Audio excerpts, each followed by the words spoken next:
nurse leading the team at Kalispell Regional Hospital, or Regional Healthcare, sorry. So take it away. Thanks, guys. Well, thank you for the introduction. This is Laura Shadwick. Can you hear me okay? Yes. Perfect, great. So thank you for the opportunity to talk about the work that we've had ongoing. This work really started just about 4 years ago. And so we're excited to be able to have something that's on the ground, working, that we have live data and that we've learned and adapted to Montana. And I'm also very grateful to the very collaborative relationship that Mountain Pacific has had with Kalispell Regional Health and with that community over the last several years.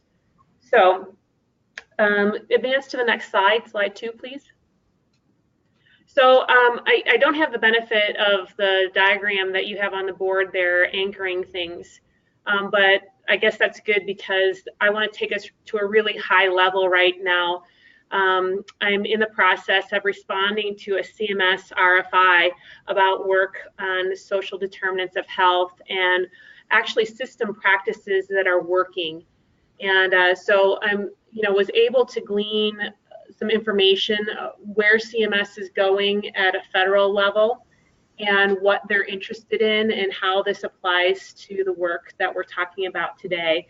So this model here is actually out of a National Academy of Science expert panel on where they see best practices and best system practices going for care coordination and addressing social determinants of health and individuals that are at a certain social economic status.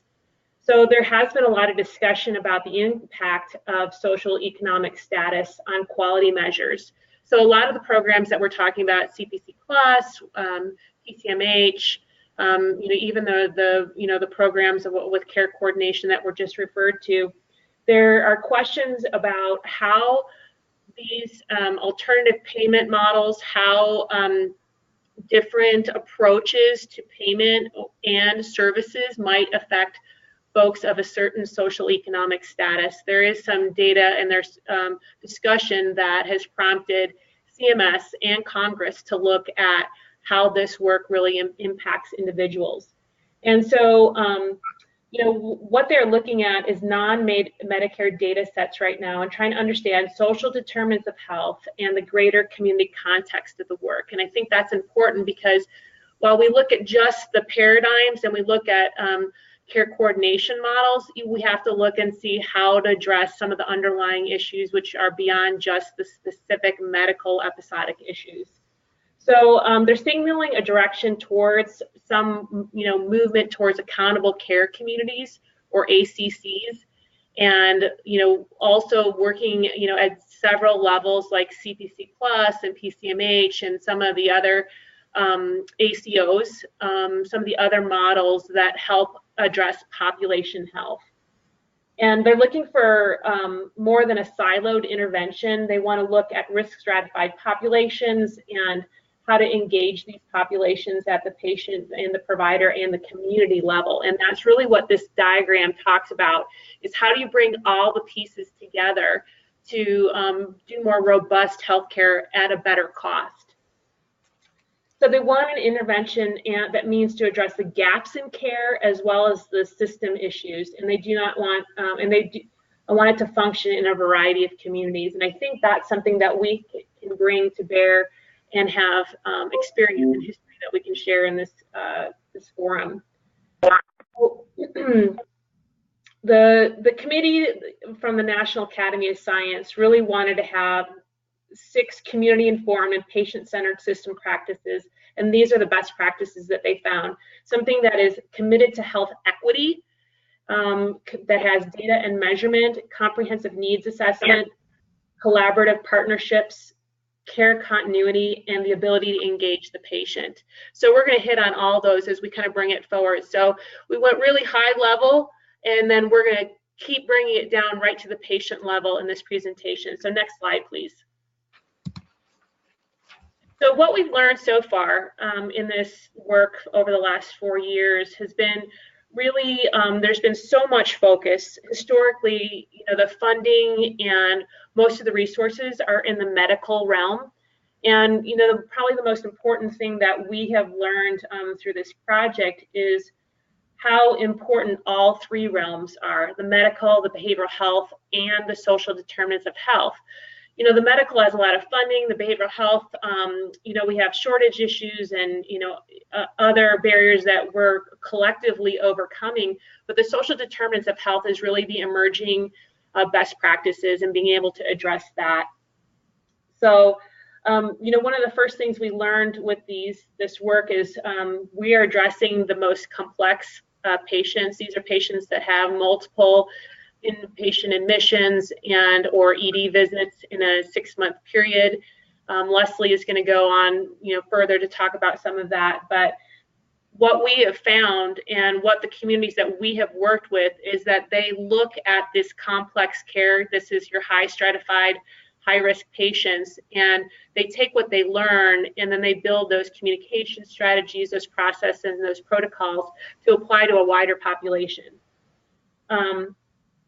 The medical is really your hospital, your home health, SNFs, physician clinics, community health centers or FQHCs.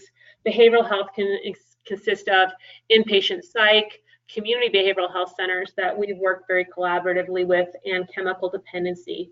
The social determinants of health are everything from like housing to transportation, financial assistance, all those underlying issues that can really make addressing the medical issues much more complex. And if you just think about Maslow's hierarchy, if you can't address the basic needs like food, shelter, housing, then that patient's already making a decision to forego some of the medical care or, look at how they make decisions in order to meet their basic needs.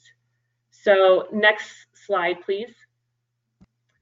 Really, the elements of the program that we're describing you to today is 3 basic elements. There is a community readiness or alignment of key stakeholders, and Mount Pacific is a quality improvement organization that is contracted with CMS, and we lead coalitions around the state to bring all the stakeholders together. So whatever solutions we put in place to drive down readmissions and inappropriate ED utilization and better quality of care is to go across the silos and bring all the stakeholders together and do collaborative solutions. We've also been doing local case conferences because quite often people are reluctant to address, like, whose problem is it? How do we address this, and how do we work collaboratively across systems so that we get system level solutions? And then we worked in our communities to find the elements of what a complex care patient looks like and a shared vision around that. The actual intervention, I'll leave that for Leslie and Britt to talk about at more length. And then the other work that we provide with the solution is continuous education and continuous quality improvement, because as we learn about what works or how to apply this work in complex care is truly an emerging field still, we share it, and we share it graciously and with a spirit of collaboration. We try and knock down those walls of competition in a community so that we can get the best care for our patients. We do monthly case conferences. Those have been ongoing for multiple years now. They're kind of in an echo format where we have the patient de-identified case being presented, and we have experts on to help with the case that's being discussed. So I'm going to turn it over now to my colleague Britt Lake. So next slide, please. Okay, can you guys hear me okay? Yep. So I'll start off with, this slide shows what our resource teams actually look like, but what I want to start with is what we wanted in the beginning when we were first kind of visualizing this program. So we wanted a program that could go into the home, because we know that clinic visits, they don't show the whole picture of a patient. There's so much that affects these patients in their home environment that we're just not privileged to see, only being in the clinic. And the clinic visits are also very focused on the medical, which they should be because that's what they're getting reimbursed for. But when a patient comes in and they're saying, you know, I'm having breathing issues, and, you know, we don't realize what their home environment entails, such as, oh, do we know that this lady has 30 cats? Did she mention that to you in the clinic visit? How some of those factors come into play on their health. Another example that we actually had in one of our communities was, you know, Mr. Jones has CHF, and the teams go into his home and notice that he's got a Costco rotisserie chicken boxes, multiple boxes sitting on his kitchen counter. And the sodium in one of those is 3 days worth of your sodium. So those are just examples of how, you know, kind of seeing that the behind the scenes can impact these patients' care. Second is that we wanted a combined medical and social model, but we did not want it attached to an advanced practice nurse or an LCSW, which some of the other programs and models that we looked at when we were doing the research did have. 3 is that we wanted to use non-traditional workforce, and we wanted to develop CHWs or community health workers. The thing that we found out with this program is that with the CHWs, we really need the highest level or the highest tier of CHW to work with these patients. Technology as extenders was another thing. We wanted to make the most of our nursing time in the clinical consultation rather than them driving, since this model is focused about going into the home or out into the community. So we know, especially with Montana being so rural, that driving to a patient's house could take 30 minutes to an hour, if not more, and that's one way. So how can we make the best use, especially of our nurses' time? We wanted to build a relationship with our patients, and we thought that was really paramount. And to be able to do that, you needed to have the face-to-face interactions. So that kind of goes back with the technology as extenders, as well as going into the home.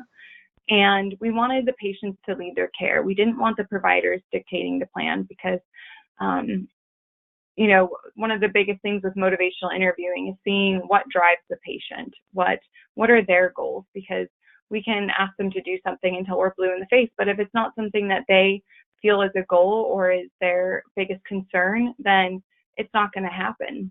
So we need to get on their level and see what drives them. So in this work, we also found out what types of patients work well in the program. And this slide kind of shows where we landed. So our teams consist of a nurse and a CHW, and we also consider the tablets as part of the team, or an iPad. We needed patients with 2 or more inpatient admissions and or emergency department visits in 6 months. The patients could not be end of life. We did look at social determinants of health and in-home visits and intensive case management. And our big focus was the rural location, because a lot of the models that are out there are all urban models. Next slide, please.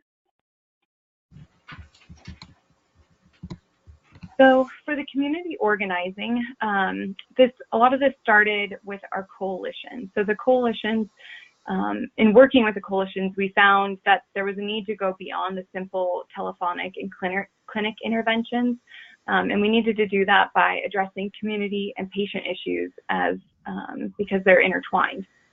So Michelle Christensen, who's from the Senior and Long-Term Care Division, she helped form the Kalispell Coalition more than 7 years ago, and she was instrumental in the development of the ReSource team. So Medicaid has been at the table from the beginning and has helped drive the need for improved care for this complex patient population.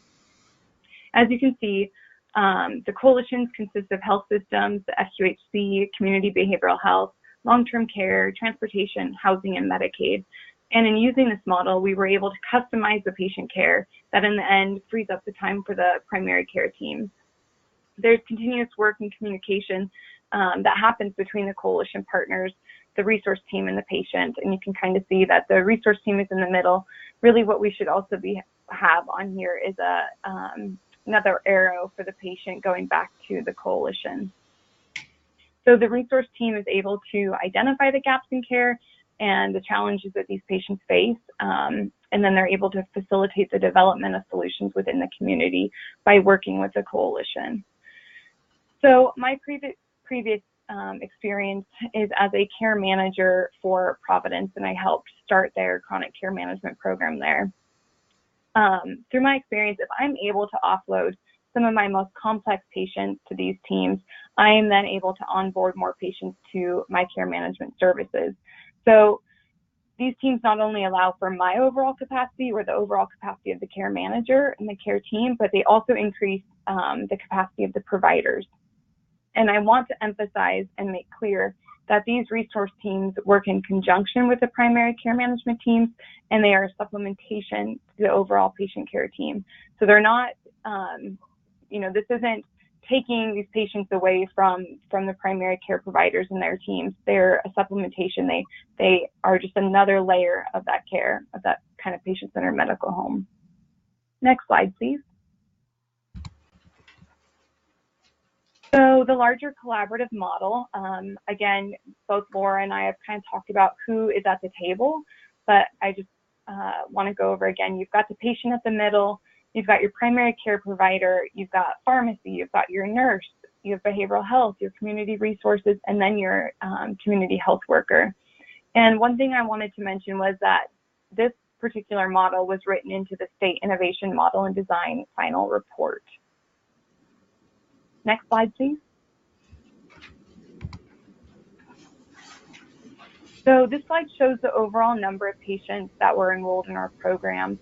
And our sites were Billings, Helena, and Kalispell, which is interesting because we were able to really show the impact this team can have in different settings. So, Billings is a multi-system healthcare community. Helena, you have one healthcare system. Kalispell, you have one healthcare system. But the difference was that Helena was a telephonic and clinic-based only model. They did not have CHWs. Kalispell was able to go out into the community. They did have a nurse and a CHW there. And then Billings got started a little later, and they worked with both health systems.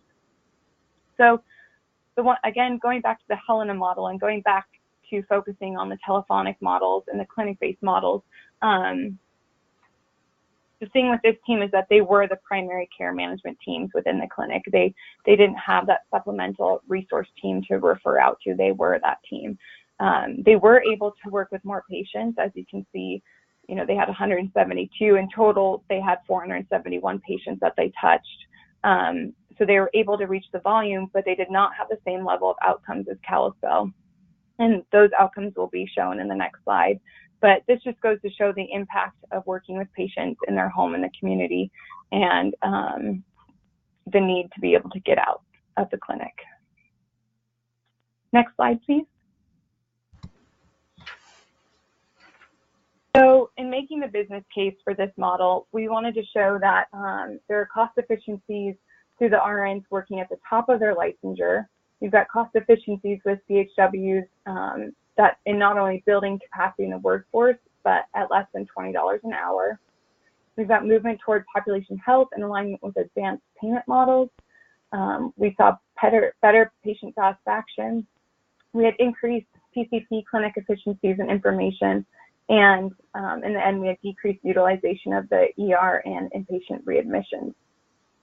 So this model is a medical social solution, because if you're just managing the medical dollar, you're missing the lasting solutions. So you can fix the episode of care by sending someone to the ER, but if you haven't addressed the underlying social problems, you haven't broken the cycle. It's crucial that your teams are familiar with the community and know the local resources so that they're able to get beyond just managing the episodes of care. And currently, we are managing our medical dollar in the short term, but what we could be doing is managing the larger solution, which is where CMS is signaling they want to go. And Laura also had mentioned that in her beginning slide. So next, we'll have Leslie talk about actually implementing the model and then some of the findings and results that we had of the work.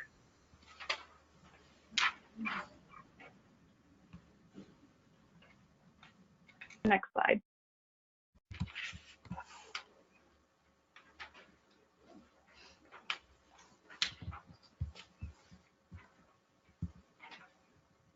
Leslie?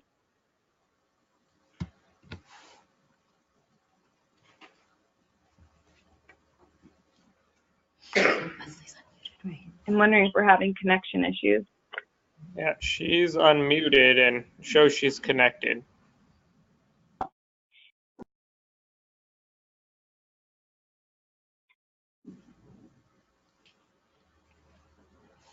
Oh, she said she's talking, but we can't hear her.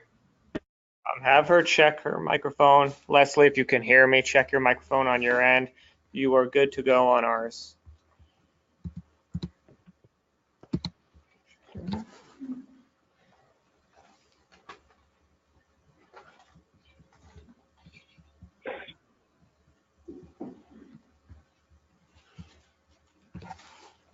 Maybe Laura or Britt, could you take over? Yes. So if you want to go to the next slide, I'll start talking, and if Leslie's able to speak up, then we'll stop and I'll have her take over. So we wanted to look, here are some simple demographics that we took from our Kalispell location. So there was an N of 65 there. The average age was 61. We had 30 males and 35 females. One thing that we wanted to point out was that 58% didn't own their home. Oh, there's Leslie. Yep, I called her on the phone. So Leslie, do you want to go? I sure will. Oh, great. Thank you. So I just hung up. Sorry, me and technology. I'm not quite sure what happened. So can you guys hear me? Yes. All right. So we're on the first slide. I thank you, Rick, for stepping in.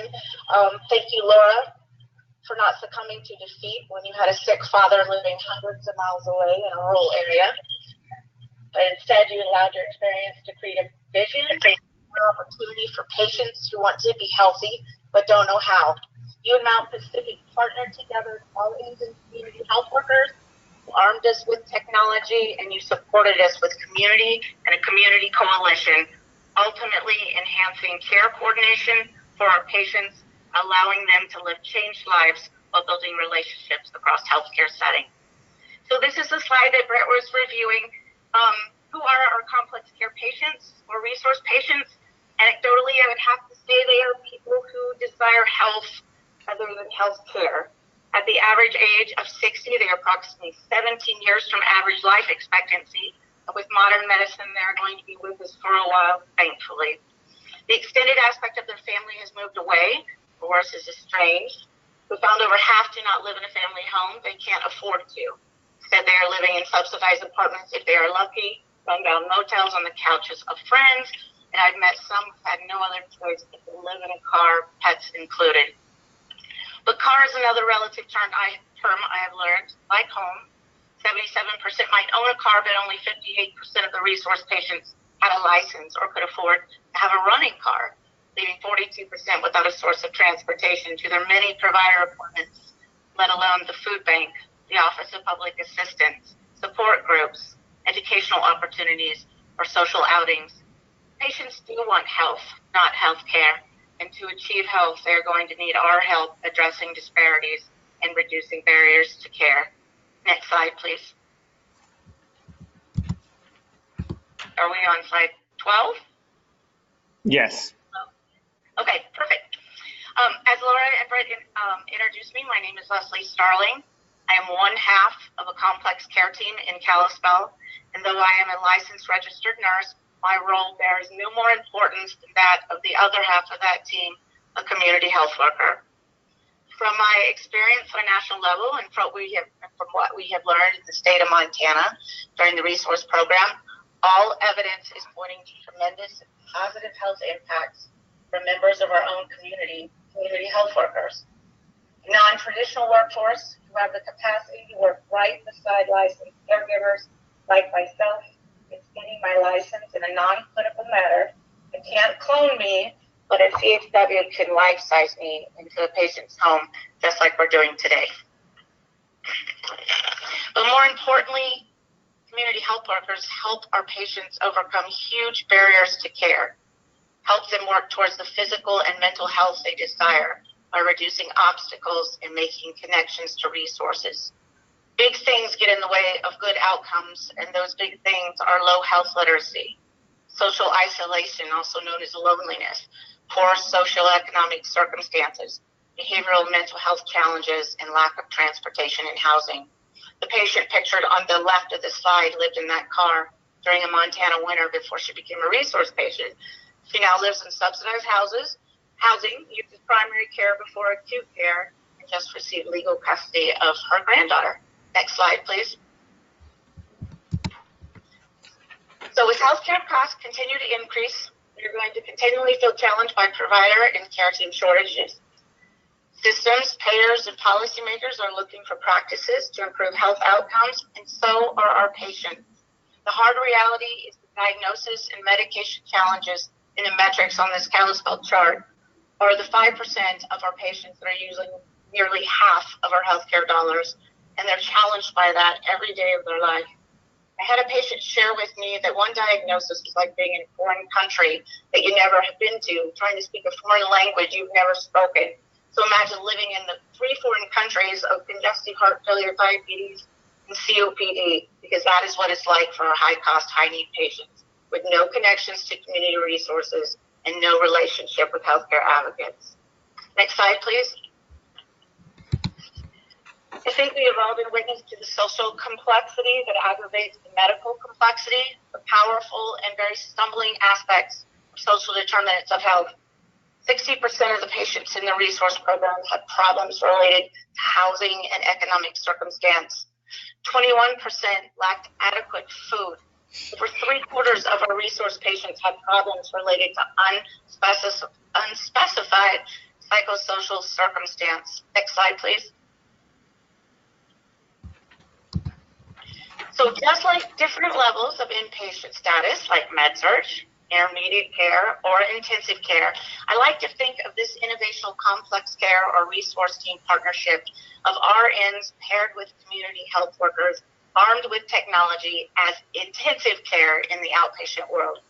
Intensive outpatient care for 90 days that crosses all care in community settings, from home to provider to food bank to transportation to obtaining winter tires if you can find a community member willing to donate, simultaneously using the benefits of technology to bridge distance and care gaps. Next slide, please. We learned early on in the pilot that technology was a successful way to support televisits from a multitude of disciplines, such as pharmacy. This is a picture of one of our pharmacists talking to a patient, reconciling their medications and answering their questions, or using televisits to connect a patient to the primary and or specialty care navigator who is stuck in the doctor's office and can't go into the patient home. And as I mentioned before, we also use technology to connect the patient to my role as the RN, which was so easily facilitated by the community health worker. Next slide, please. During the ReSource program, the value of the community health worker, I think, was resoundingly evident at helping our patients overcome social determinants of health. But we knew if the pilot were to be replicable and or sustainable, a sustainable, cost-effective, intensive outpatient program, as it ultimately became here in Kalispell, we needed to know what the community health workers spent their time doing during the day. We needed to know the percentage and how they were allocating their time. And this was our discovery that 40 to 50% of their time was spent facilitating application completion, 15% doing legwork for the patient. I always say my patients never failed to surprise me, but I was surprised at the number of patients that could not connect to resources because they had no birth certificate or driver's license or passport. The CHW spent approximately 20% of the time working one-on-one with the patient as an advocate, building relationship, and providing nurse-directed education or connection via technology. Next slide, please. A naturally evolving byproduct of the ReSource program and the subsequent complex care intervention, not only reduced unnecessary avoidable utilization, as Brett talked about, or cost savings for payers, or even the cost-effective application of empowering community health workers to partner with patients. It was true North patient-centeredness, and this is where my passion lies. anybody there that might know me. Gone is the cookbook-driven system agenda and an effort to check boxes. This work is individual-driven. This work is patient-driven. It is also dependent on the nursing assessment who relies on his or her social and medical triage on a day-by-day basis. Appointments and interventions are need-based and reassessed for frequency for a period of up to 90 days until complete handoff back to primary care. The analogy of a puzzle served to describe each patient, incorporating, and as you can see, patient goals, which can present quite different than our goals, like walking more or going fishing or going on a date. Next slide, please. This picture of two resource patients is a perfect example of the individually driven medical and social triage.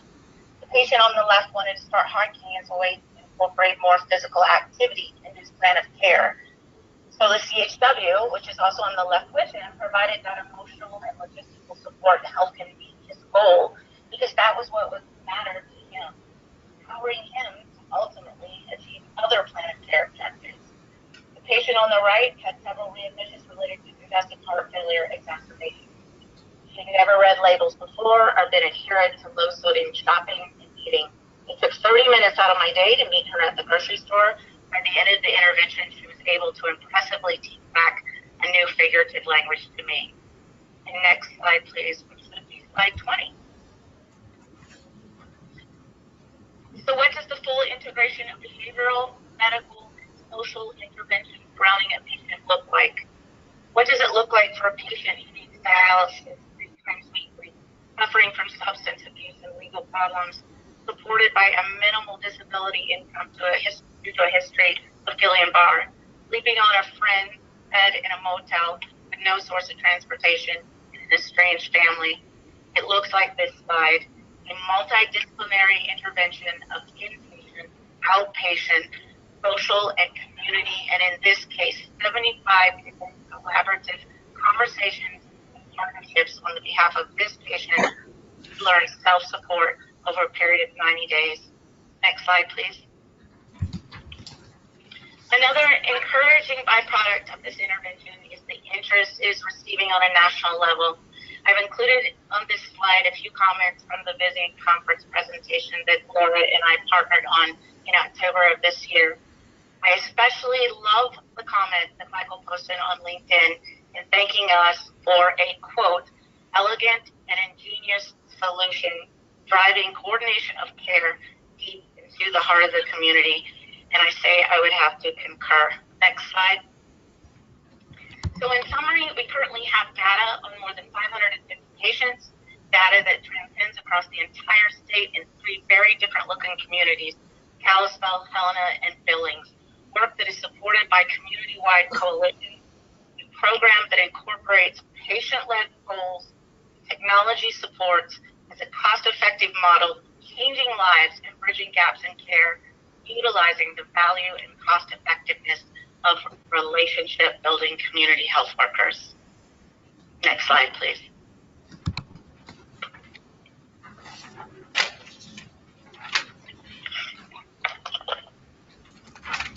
So I think we're open for questions now. I know we tried to roll through that pretty quick, but Thanks, Laura.